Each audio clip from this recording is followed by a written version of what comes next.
Can you believe that we are almost halfway? Actually, we're more than halfway through November. Let's see, on the 15th and the 16th of every month, when I go to the grocery store, I get an extra discount for being a member of the co-op, the Puget Sound Community Co-op, and so I was really surprised this last weekend when they go, hey, you shop here all the time. Give us your phone number and get your discount or whatever it was. And then we get home from that, and here is the kicker. This is what I really wanted to open with was, sure, we're halfway through November. Yes, it's almost Thanksgiving in the United States. How cold is it? Basically everywhere in the world right now. Yet Carter got a new game, Hungry Hungry Hippos. And so we have been playing this game non-stop for days and days and days because it's really cool. Ryan and I are having a blast playing Hungry Hungry Hippos as well.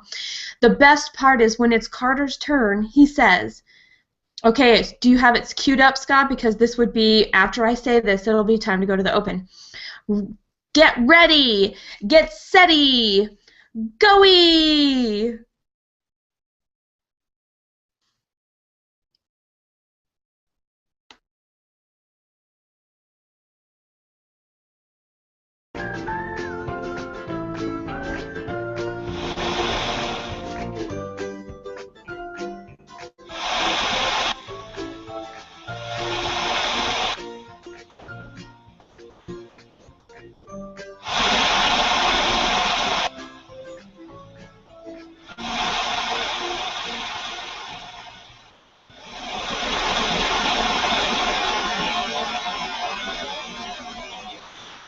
Don't adjust your sets.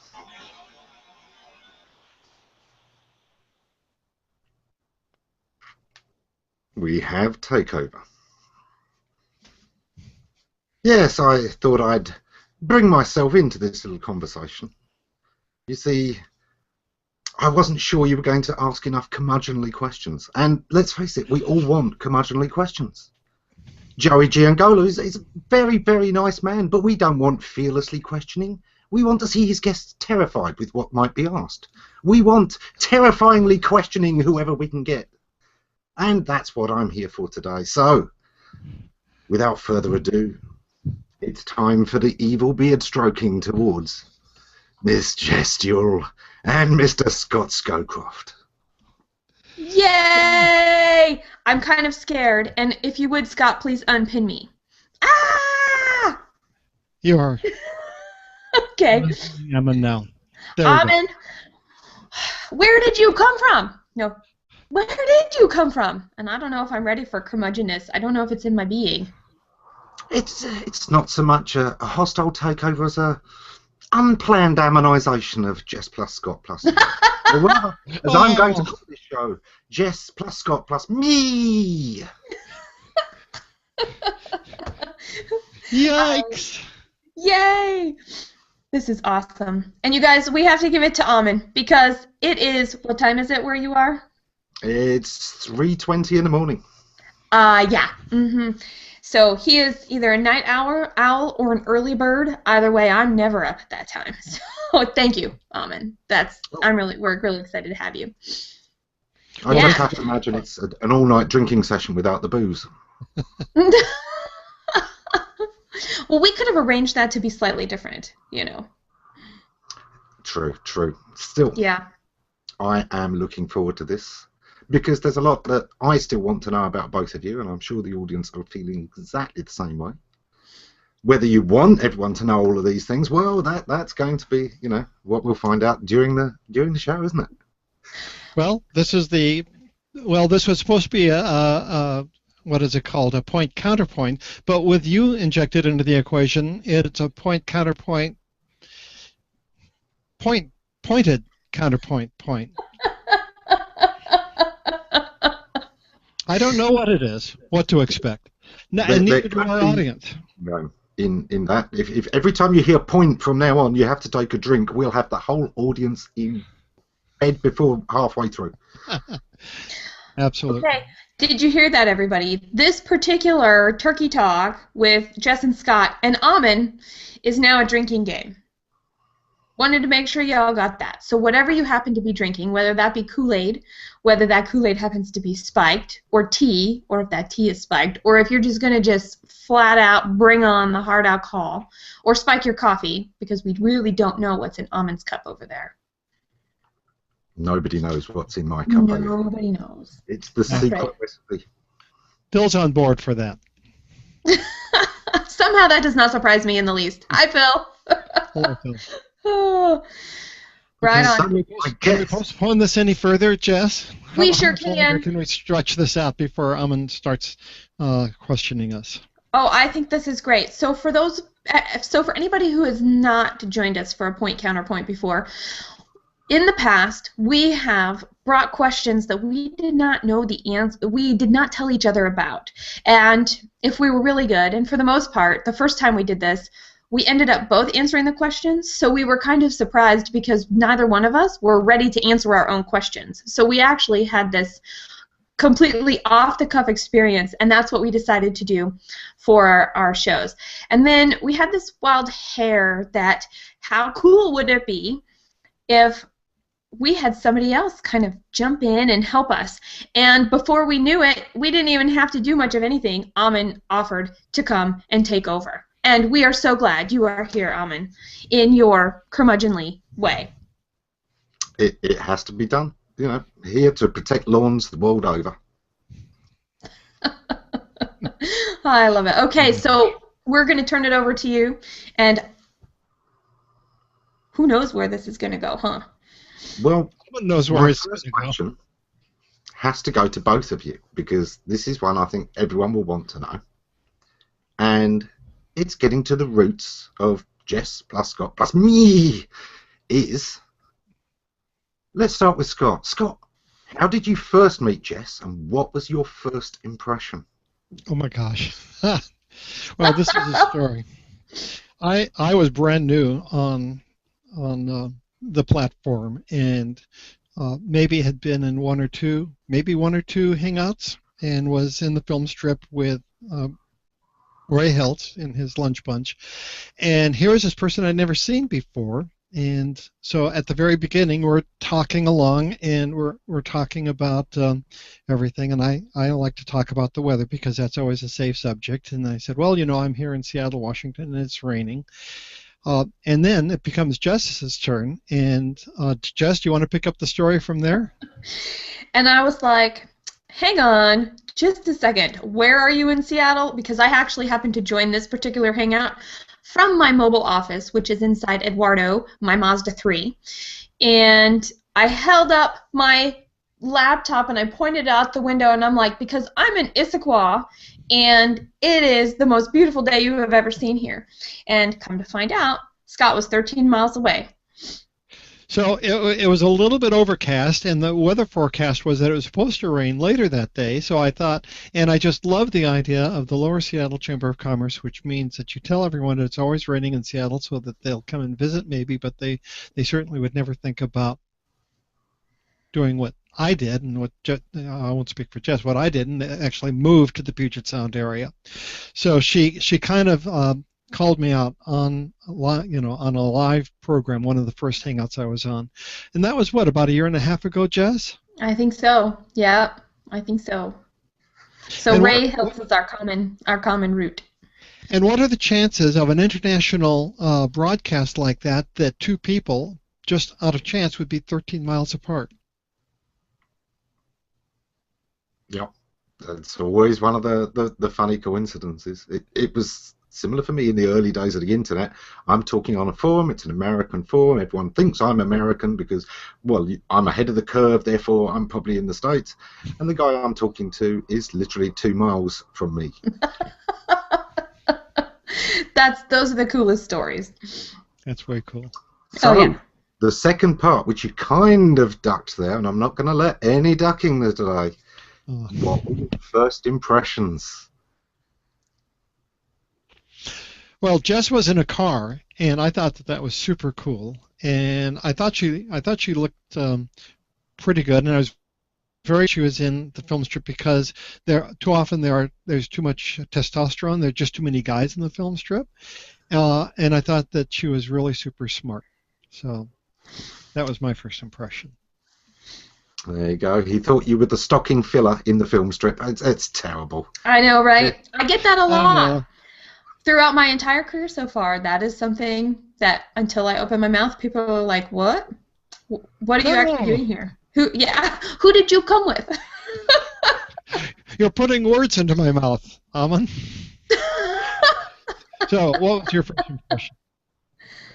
Yeah. So, Jess, your first impression of Scott? I was like, why wouldn't you want everybody in the world to live in Seattle? It is the best place ever, even in the rain. And then, and then I said, hang on. If you're really only 13 miles away, we have to meet. So Scott was like, so Ray was like, guys, just do that later. So after the show, we set up a time, and we had coffee. And it was really cool to meet Scott in person because I was able to hear the thoughtfulness on the show and then to see it in person. And you never know what you're going to get when you meet a complete stranger. Even if you've met online, it's really different. The dynamic and the energy can be very different. And it wasn't with Scott. And so it was really cool to see what I saw online transfer immediately over into our conversation. And I think we had planned on meeting for like 30 minutes, and man, what did we do? We talked for like 90 minutes, and then finally I was like, I have to go get my kid from school, from preschool. We're going to have to do this again sometime. And so we decided to get together and do some hangout practice and see what might come of that.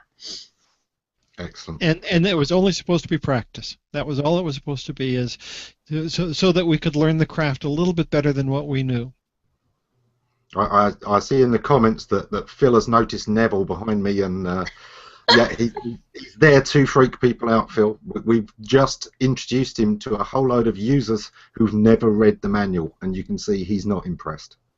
So, okay, so that's how you first met.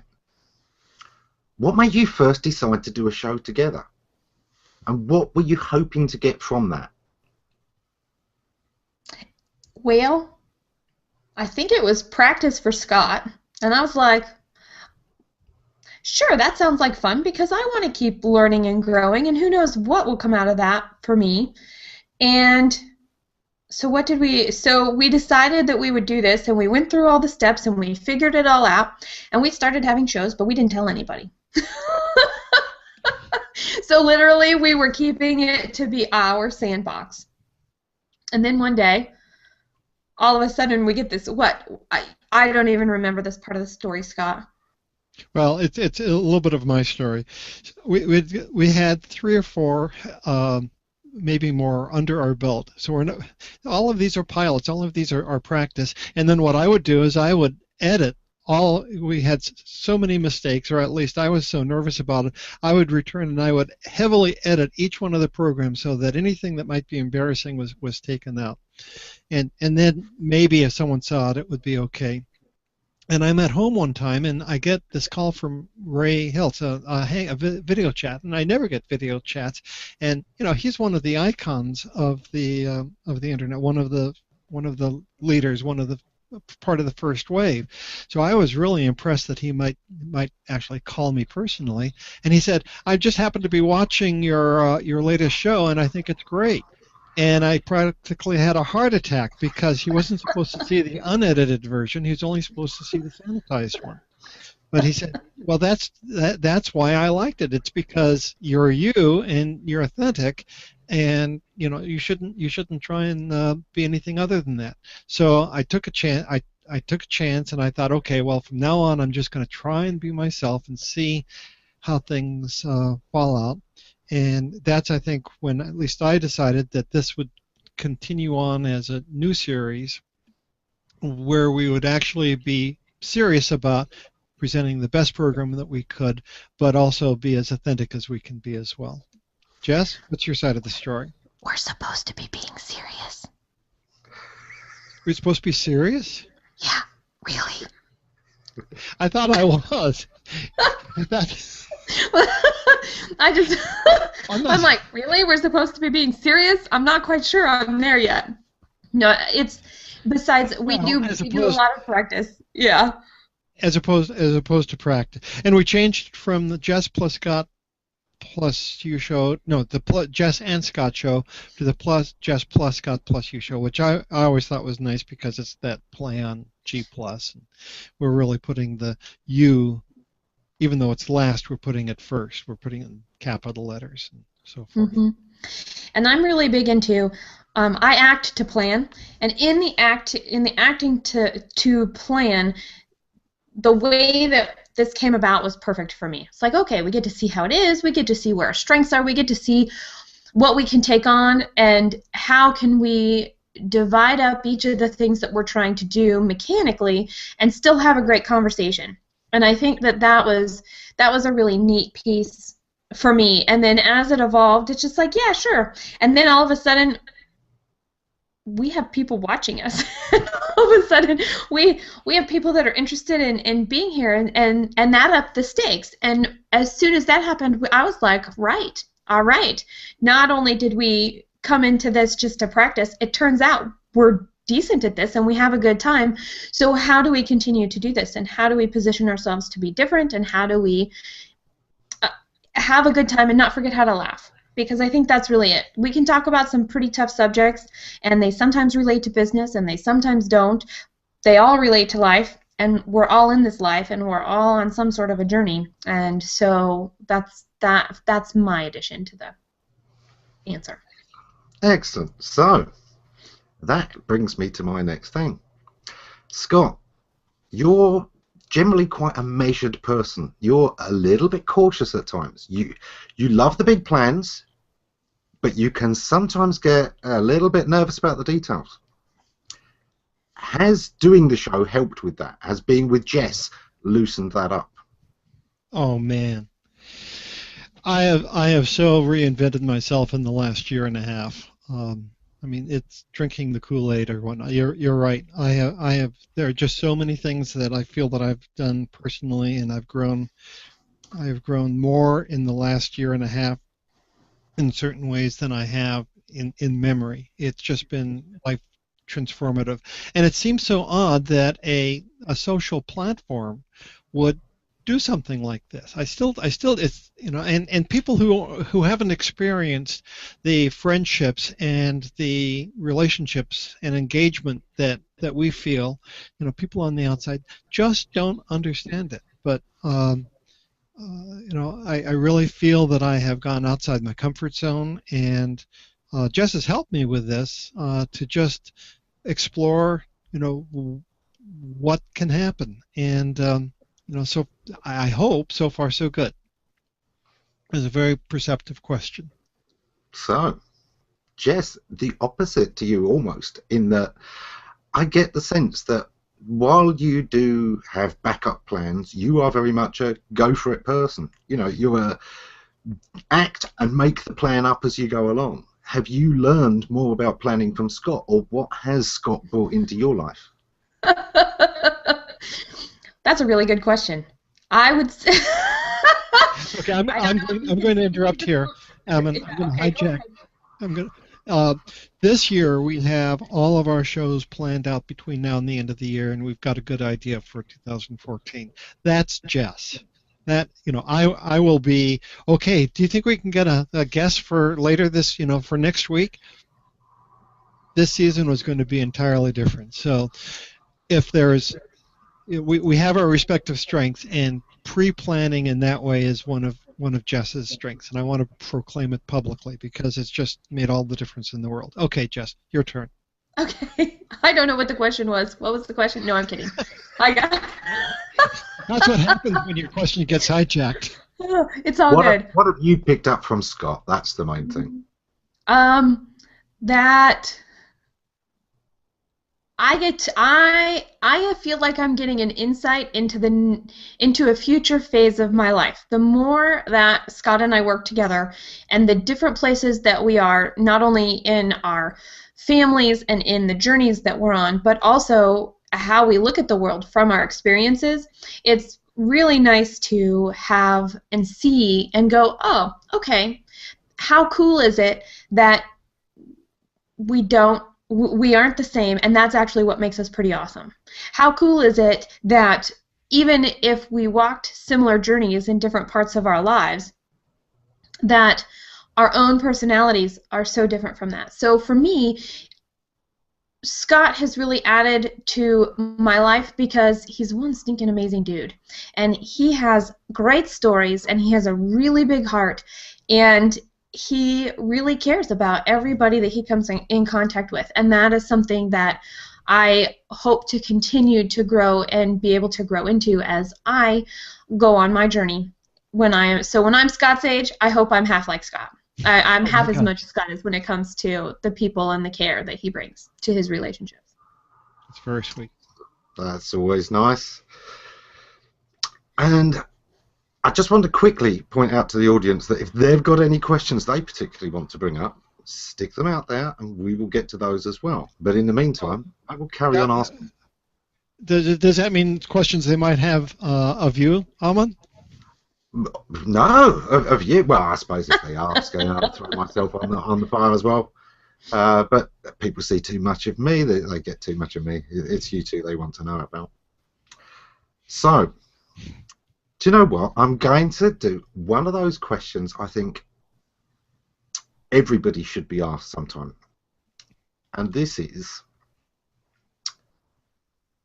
what's the worst job you ever had? And what made it so bad? I can go first. I really haven't had a bad job, actually. I've had to work with some.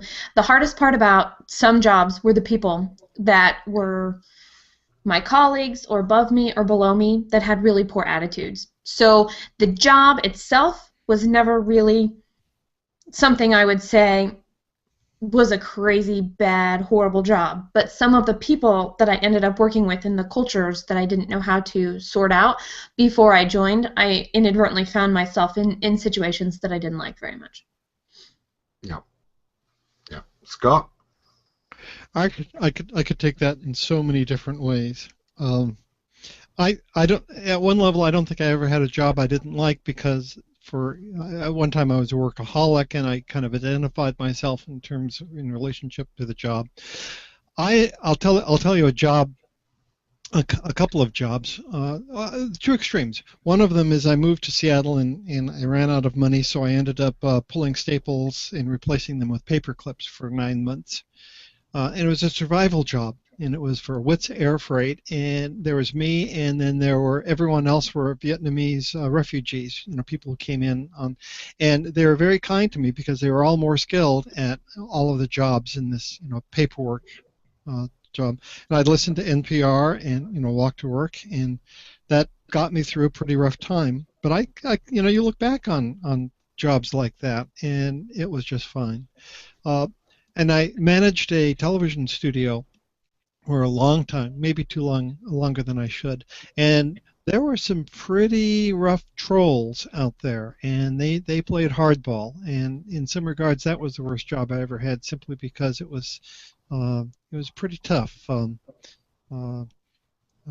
Just take whatever you can imagine might happen on the G+ platform and Hangouts on Air, and multiply that by 10 or 20 with a couple of our clients, and that was some of the things that had happened under my tenureship.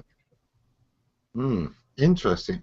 I'm kind of with Jess myself in that the worst job I had, it was about the people and their attitudes to the work. And I think there's a lot of what we call menial jobs that are only menial because people treat you as a menial. Mm-hmm. And for me, my worst job was Neville's job. I did IT support for exactly 6 months. It was the worst experience of my life. It really was dreadful. People, the printer's not working. It's out of toner was what it was, but I had to go and fix this every time because it was beneath them to do any kind of, first line maintenance at all. And that was horrible. That really was. And I would never go back to that kind of work. And it's why even though I can build my own PCs and stuff like that, whenever family ask me about stuff like this, most of the time I will say, no, I'm a pilot, not ground crew. I use the computers, I don't fix them. Play a little bit more ignorant, but that's my question for the audience as well, is are your worst jobs the ones where it was the people's attitude that made it so? So, okay, so we've had the first job. You know what we've got to go next? We've got to go the personal. What was your first crush? Tell me about the person you had your first real crush on. You didn't read the fine print, did you? We said no personal questions about first crushes. Oh no, I asked. That one was open. Yeah, that's true. You did ask. Yeah, this is good. Do you want me to go first, Jess? You can go first. Well, I'm thinking back, and my first faux crush was in second grade with Nicolette, and I just thought she was the greatest person ever. Her mother was the librarian at the junior high, and I just thought she was really terrific. My first real crush. Oh my gosh, I'm trying to. We don't need the names. What I want to know about is the person. What was the person? What was it about them that brought that in you? Well, let's see here. I go forward a few years to my first real crush. A young a young lady I was going to school with, and she just had the most sparkly, nice personality that you could ever imagine. There's just something about her. She was a sweet person, and I could just see spending the rest of my life with her. And so that was my first real crush. Jess? Did that answer your question? Yeah. That's cool. All right, so let's see. My first real crush was on a guy who was older than I was by several years, who had incredibly long hair and played the bass guitar, and had some pretty cool friends that somehow I knew them all, but I didn't really understand how I even got in the center or into the mix of any of that at all. And he taught me how to play basketball. And then, yeah, he was just very mysterious, which cracks me up because you're making me think about this, and you're thinking, yeah, I'm like, oh, what drew me to him? And I'm like, oh, well, there are similar traits to Ryan in that. That's too funny. Exactly. I always think that you actually learn more about a person than you think from the qualities that drew them to their first crush. Mm-hmm. I think that we do get our first glimpse into our type, even when it seems our first crush is very different to everyone we ended up with. Actually, when we look at the qualities that drew us, I think we get our first glimpse into our type, what makes us tick. So that's why I kind of threw that question in there. That's very cool. Well, my type is my type. Ryan and I will be married 15 years in December. Wow. Yeah. Cool. So do you get special little wedding action figures, for anniversaries? 15 is quite a big one. I'm telling you, I have not been turned into a superhero in my family yet. That needs to occur. Even, I suppose at this point I might just have to go turn myself into a superhero, so I can have the action figure, the Dewell family action figures. Okay. Well, we've had a couple of little warm questions there, and that just doesn't fit for a curmudgeon. So, I hope our audience is enjoying this. That's all I can say. They are. My next question is, what's the one thing you might really wish you could turn the clock back on, but you don't because you learned from it? What was the lesson you learned? So let's not deal with the issue. Mm-hmm. That thing you'd like to turn the clock back on, but it taught you something important. What was the lesson you learned? Jess? Okay, I can start. When I was in the 4th grade, I apparently was somewhat socially awkward or starved for attention or something, because it was Valentine's Day and you hand out all those little Valentine's cards. I wrote something not so nice on the back of 4 of them and didn't put names on any, and I didn't address them to anybody, and I just stuck them in the little things, and I wanted to see what would happen. And even then, I'm like, what's gonna happen? Well, turns out people cried. I got in trouble. I was in the principal's office, and somebody asked me why, and I was like, well, I just wanted to see what would happen. I wanted to see. And what did I learn? I learned that people's emotions are pretty powerful, and what other people think of them is incredibly important to them. Even in the 4th grade, maybe more so in the 4th grade. And so inadvertently, it was really a horrible thing to do, but inadvertently, it made me cherish and realize how powerful our words and our actions really are. Powerful stuff. Thank you. Scott. Boy, I'm not sure if this is answering your question or not, but I for a lot of my life I would pull my punches. So, for example, I grew up in Montana, and there's nothing wrong with that. But I had an opportunity to move to San Francisco in 1969 and 1970 and live in San Francisco. Can you imagine that? The height of flower power and hippies and all of that movement. And I pulled my punches, and I decided to stay put instead of doing that. And I look back now and I think, man, I should have been just a little bit more courageous, relaxed into that. And I can think of a few other instances when I would take the safe route. So if I had to answer your question, I would say that if I could roll the clock back, it would be taking a little bit more chances in life and letting the chips fall where they might. Cool. Well, we haven't had any questions from the audience so far, so I'm going to take that as a compliment that they're liking the ones we've got. Yeah. It's my Pat yourself on the takeover. head. Get It's all... So, what if you had 5 minutes to live, and you had the ability to spend that not changing anything, but thinking about the best thing in your life?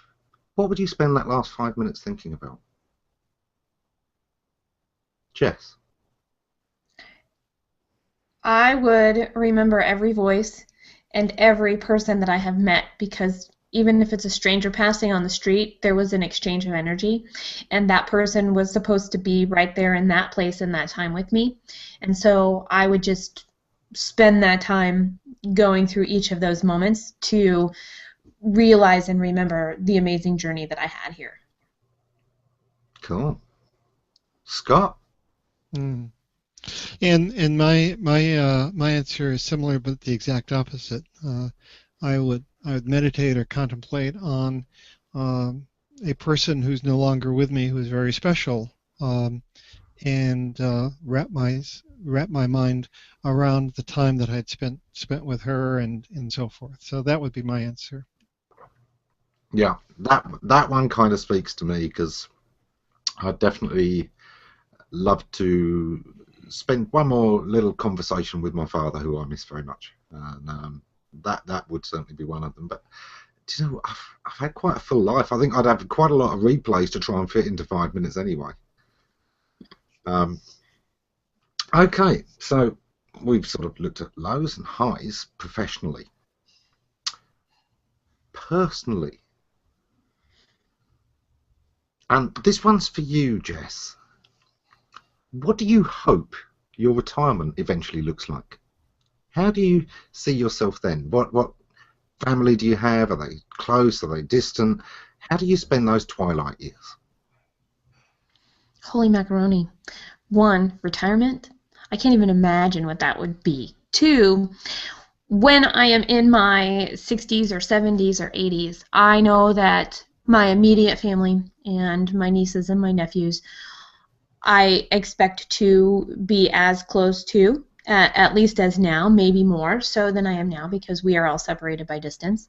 The other thing is, my family is probably going to take a different shape. My family is probably going to continue to grow, and not necessarily through adoptions, not necessarily through kids that I have, but people that are looking for a role model or a mentor and being able to be actively involved in people's lives to support them in the journey that they are on.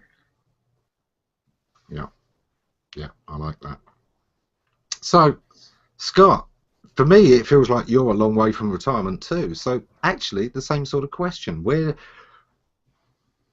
retirement's always that thing over the horizon, isn't it? What's just over the horizon for you? What's not quite in planning range yet, but where do you see yourself in that long term? Well, I have to get through. I've got a 15-year-old son who needs to graduate from high school first. So as soon as that happens, I think I've had a little bit of a taste of retirement because I've evolved from working for someone else to being an entrepreneur, and that's still a work in art, a work in place. So if what I would really like to do is to evolve to the point where I could pick and choose the sort of engagement that I have, and who knows what that will look like even in 5 or 7 or 10 years. And just because the technology, because Google messes things up so with such frequency, changing things around, we might be in 3D smell-o-vision by then, for all I know. But I'm really enjoying this particular trip.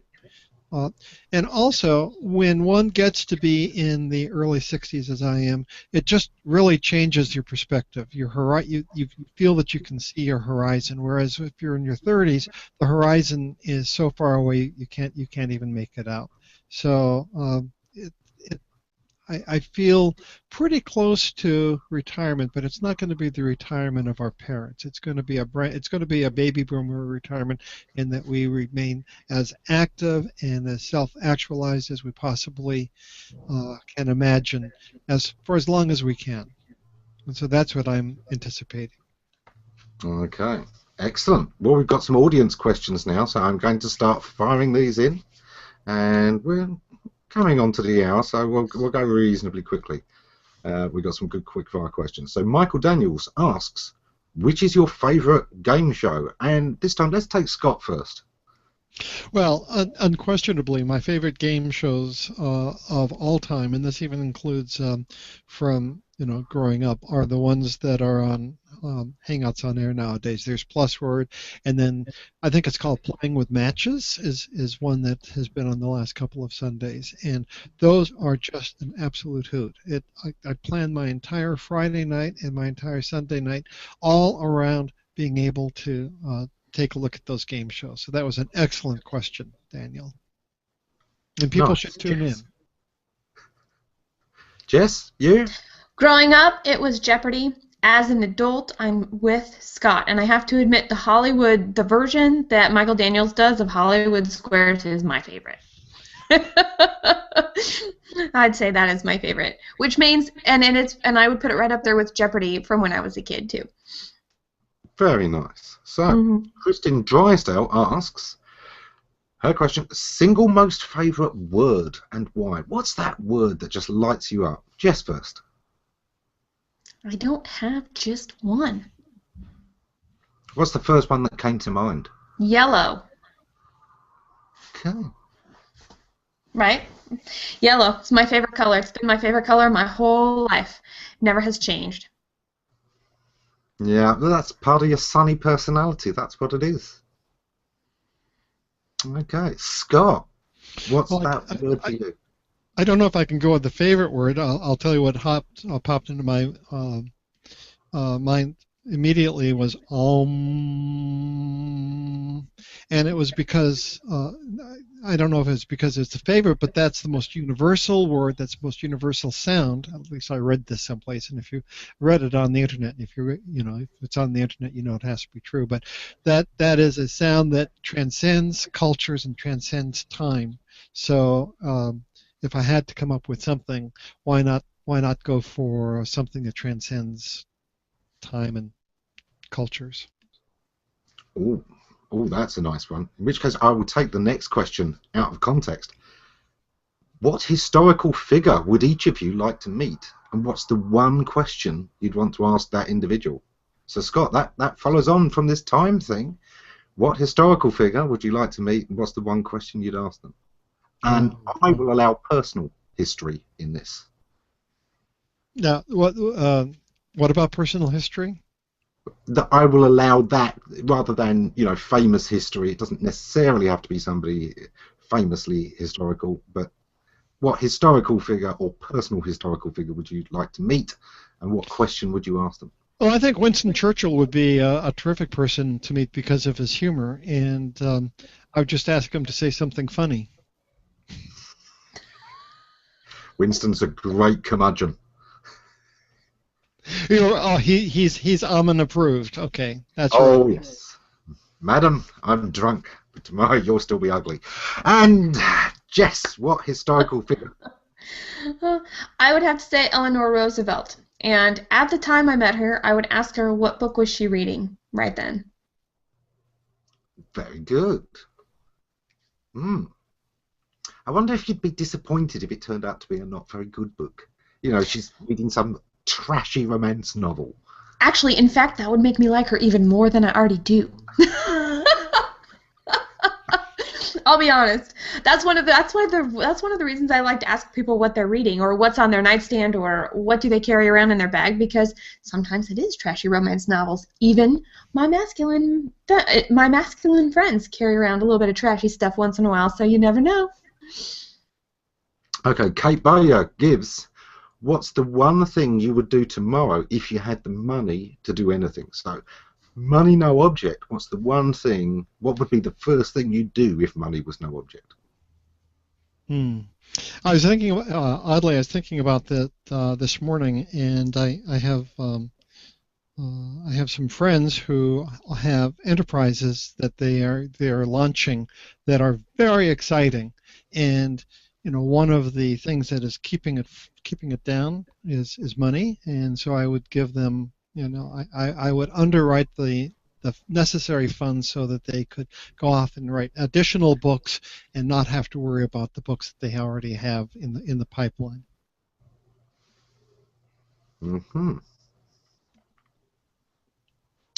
Okay. Well, that was underwhelming, your response. I said that. I was thinking of that this morning, so I thought, well, what the heck? I'll use that answer. Jess? I honestly don't know what I would do. I might transplant myself to a different city every single day and sit on a park bench and see who would sit next to me and who I might meet in person, and maybe try, I don't know, do 30 cities in 30 days or something like that, just to see the people, meet some people, and learn the amazing, awesome stories that are just from passersby. Cool. For me, I think I'd take some time and just resolve those little things that you'd always wanted to do in the past and never quite got round to. I think being able to take a couple of months off and making that your mission, almost, you know, crossing the things off your list. What was that show with the ex-con who was crossing off his list all the people he'd ever done mean things to? But something along those lines, just resolving the past, you know, without having to worry about where your money's coming from. I think that would be. We are right on the hour, so don't really know how many more questions we're going to get to, but let's have a little look. We've got Phil Bayer. What would be your last meal? I know what mine is. It's a long way away. That's what it is. It's what? Oh, it's a long way away. Nice. I like that answer. I have no idea what my last meal would be. Vodka on ice. I'd have to go with that. Yeah, I'm gonna cop off and say that sounds good to me. I don't think I could top that. Phil Boyer approved and Kate approved, right? Oh, I love it. I must admit, homemade lasagna's right up there for me. I have a great cheesecake recipe. Yes, that would be a good one to share. But I wouldn't eat that as my last meal. No, vodka still wins that up. It's like macaroni and cheese, vodka. Christine, what would you say is your best HOA host tip? Because she's been loving this. She loves your creativity generally. What's your best tip for HOA hosts? Jess first. Okay. I would say that taking the time to be in the moment before you show up for your show and whatever other stuff that there is to do. That would be my one tip, is to just get in the moment, figure out how do you let go of everything else that's happened in the day, the good and the bad, and just be in the moment and then see how all the energy that's surrounding you can be used to direct the conversation.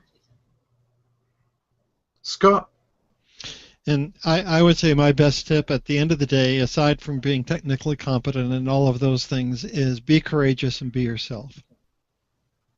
Excellent.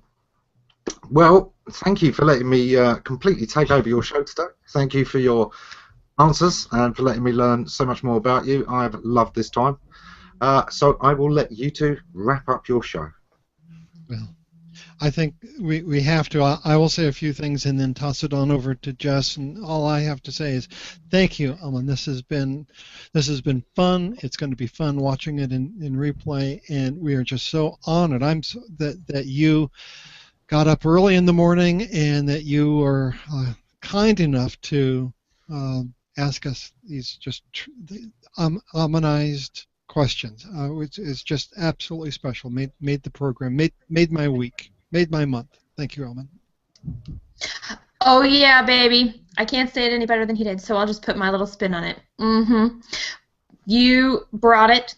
Thank you so much. And everybody who is joining us tonight or who will catch this in the replay, this is one of those episodes that even though the timestamp will say November 18th, 2014, it's pretty timeless. If nothing else, you might find something that you can hold over Scott's in my head for just a little while, because we know you're not alone and we know where you get your information, right here on the Point, Counterpoint with Jess and Scott. Next week we will be taking off for Thanksgiving week, so happy Thanksgiving to all of our friends and colleagues in the United States, and happy beginning of the holiday season to the entire world. We are so glad that you are watching us. We'll see you in December. Thank you. Bye-bye.